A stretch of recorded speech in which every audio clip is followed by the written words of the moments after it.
Respectful touch of gloves in the center of the cage. It's Catalan in the red shorts, and in the multicolored, predominantly dark shorts, it's Matthijs. Matthijs is definitely taking his time, easing into the striking exchange with the Wushu world champion. Catalan looks very relaxed, almost smirking at Matthijs. Oh, but he goes in right for a nice little body clinch takedown. And he did that amid some brutal punches that were coming towards his head there from the Indonesian. You can see Matthijs trying to go with the headlock. You can just see Rene Catalan is starting to slightly take his back, but he ends up in side control now. Catalan, the man who late in his career voicing ambitions to challenge for the world title. No, we definitely see the improved wrestling from Catalan, but look at that. Nice belly to back takedown, almost a suplex. High intensity start to this contest, and more takedowns. Yeah, we're seeing a very improved skill set from Catalan. He's using a body clinch to execute some very impressive suplex takedowns. Now he's got side control, delivers a little bit of ground and pound, pins the arm down.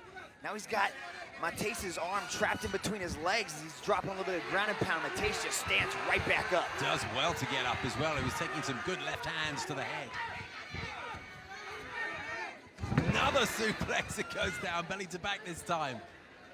And he's got that left arm around the mouth of the Indonesian. It gets pulled a little bit lower around the chin, but well in control of it so far, Adrian Matthijs, looking to fend off the threat of a rear naked choke.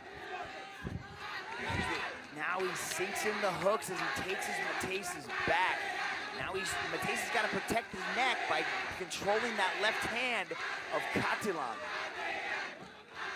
Matthijs getting plenty of support from the fans here at the Jakarta Convention Center.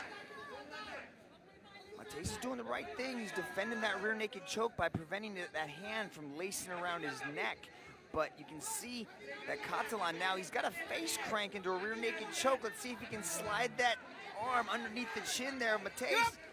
That face is moved to the left, isn't it, as well? Does that put even more torque on, Mitch, on that crank? Yeah, it cranks the neck. It's, you know, a face crank. It's going to be extremely painful, but most fighters can grit it out. They can tough it out. And Matthijs is a very tough kid. Half time, half game. He's got both hands on that Keep left working, hand keep now working. to try and fend it off again. Yeah, he can't let those hands go. He's got to continue to hand fight. Now he's got one leg laced out, so if he can just slide his hips out. Oh, but Catalan did the right thing by ending up on top there. Matthijs again scrambles out of it. And they're both back to their feet and down they go again. Now there's a possible arm triangle being set up here by Catalan. You can see Matthijs has got to answer the phone. He's got to bring that right hand up to the side of his head. He's not defending it correctly. Catalan scooting round to try and get more purchase on that, but Matthijs is following him in this clockwise direction. Catalan's got it kind of in a headlock choke, not really a full arm triangle, but it's definitely painful. But Matthijs does the right thing by getting that arm away from his head. But just the improved wrestling and the grappling of Catalan, where he's able to maintain position and stay on top. No rest for the wicked in this one. Very high intensity from the start as we are just about to enter the 5th and final minute of this opening round, scheduled for 3 5-minute rounds.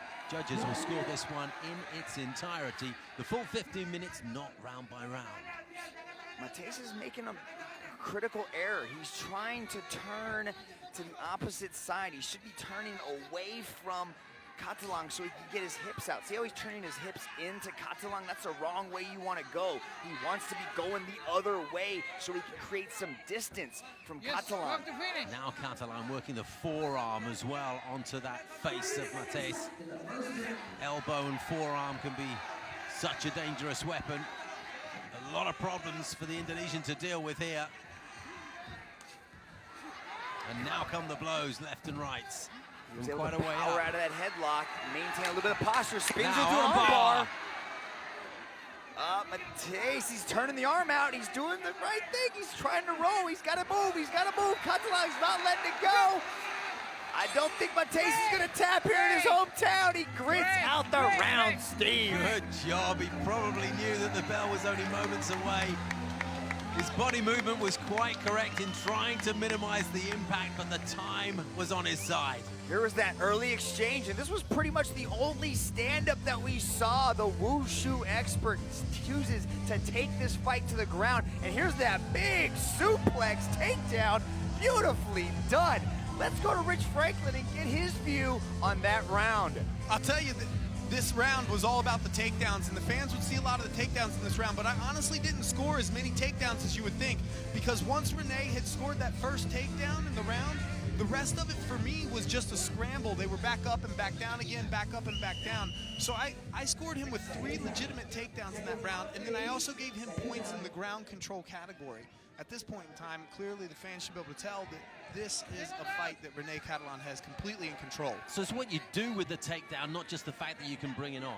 Well, once he hits the takedown, you know, Matthijs is doing a great job of scrambling. He was mounted, he's bucking his hips, he's doing everything he needs to do to keep himself out of big, big trouble.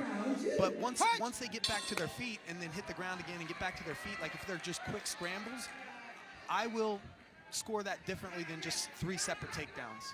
What about the attempted submission?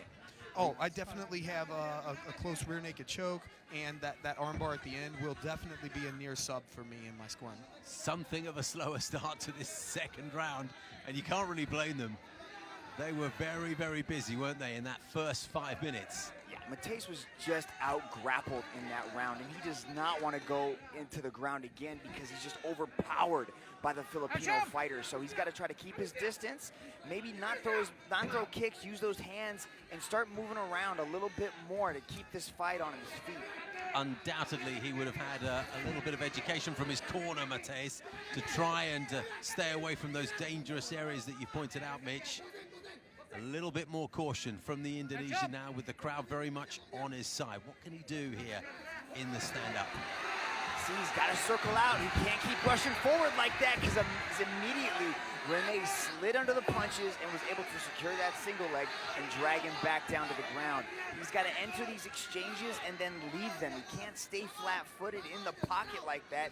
He's going to leave himself open for these takedowns. Don't forget, in his 2 tournament wins in the strawweight division, Matthijs scored victories with an average of under a minute each, so he's really in unknown territory here, not only into the 7th minute of this contest, but into the second round. Never been there before, and now he's got to deal with Catalan's knees to the head if it wasn't bad enough already for him. Some good side control position here. He's trying to lock the arms down, making sure he's not able to really move.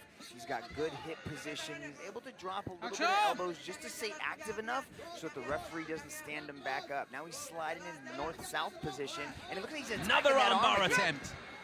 This one's a little bit deeper. He's going under the armpit there, so he locks him into position, and he is just cranking on that arm, and Yuji Shimada has had enough. Could well have been a verbal submission. There was no tap that I could see, but no argument either from Adrian Matthijs. Yeah, Yuji just pointed to himself and said, yeah, I think I'm the one that stopped that. I don't think he wanted to damage the joint. Like I said before, I do not think Matthijs was going to tap in his home country. Yeah, well, that's fair enough, and good refereeing in that case from Yuji Shimada. And as I said, no complaints whatsoever from the Indonesian. Let's take another look. See, he could have tapped very easily here, but look at this. Rene sunk that arm, he locked it underneath the elbow and was just completely hyperextending. And if Yuji Shimada did not stop that fight, I think it possibly could have been the end of that elbow joint It's right there. Third phase there, isn't it, Mitch, that really caused the trouble, and full credit to Yuji Shimada for calling that one on the Indonesian fighter's behalf. With the official decision is Dom Lau. Ladies and gentlemen, your referee Yuji Shimada has put a stop to this fight after 2 minutes and 8 seconds in the second round. For your winner, by way of armbar, Rene Catalan.